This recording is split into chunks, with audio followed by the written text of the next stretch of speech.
Hi and hello, and thank you so much for tuning in. And if you are new, welcome to my channel. My name is Preeti Rao and I am both a real estate and a mortgage broker for close to 20 years. Now, did you know that according to the 2021 census, roughly 33% of Canadians are renters? What about the age group from 15 to 29? The percentage of renters jumps to almost 66%. Nearly two-thirds of young Canadians are renting their homes. And as a politician, if you want to win support from younger generation, you would come up with a strategy to help renters, right? That's exactly what the Trudeau government did when the budget came out. They introduced a protection specifically geared towards young renters. Is this really good news or bad news? Let's analyze this newly proposed Renters' Bill of Rights that came out 2 months ago. But first, hit that like button, share, subscribe, and that bell icon. It gets me motivated to keep you up to date with everything real estate.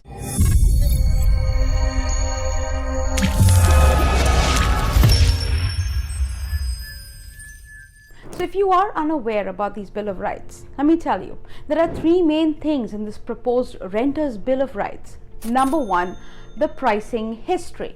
Currently, for all private rentals in Ontario, we have the use of the Ontario Standard Lease Form. Different provinces have different requirements. Now, the federal government is saying that they want to standardize this across the country and come up with a national standard lease agreement. This would require landlords to disclose the unit rental pricing history. The intention is to give renters transparency on the pricing trends so they can better negotiate the rent with the landlords. Really? Let's face it. In today's reality, transparency is not going to give renters more bargaining power. With today's social media, renters pretty much know the trend already. But in the end, the rent price is driven by the market, period. A tenant already knows what he is paying today is higher than the rent was last year or the year before. So this one just fills the gap for the word requirement in the proposal. Moving on to the second proposal, reporting to the credit bureau. Now, renters are spending a lot of money to pay rent every month. The government is proposing that on-time rent payments should count towards someone's credit score and will help people out when they are ready to own their own place and need to apply for a mortgage. Finally, a brilliant idea. Tenants who pay rent on time definitely deserve good credit history. On the other hand, bad tenants who don't pay rent will see damages on their credit history also. See, as of now, tenants with missing rent payments can still walk away with a perfect credit score. They can still borrow money from the bank, they can go rent another place and not pay rent again.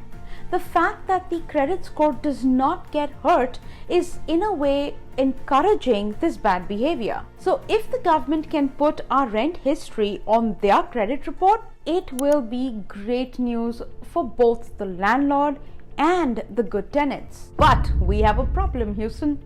Banks are not on board with this idea.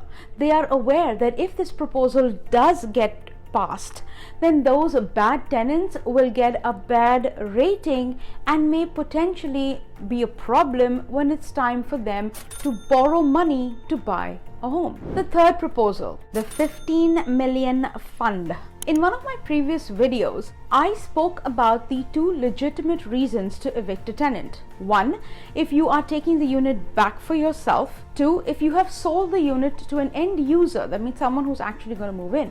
There is actually a third type of reason that I haven't talked about much. It's called renovations. You can evict your tenant if you need to significantly renovate your unit. But it's not that simple. You need to meet one of these three criteria. Number one, you intend to demolish the rental unit. Number two, you need the rental unit to be vacant in order for you to do extensive repairs or renovations. But under the number 2 point, your tenant has the right to move back into the rental unit after the renovation is done. And during the renovation period, you must offer the tenant another rental unit that is acceptable to the tenant.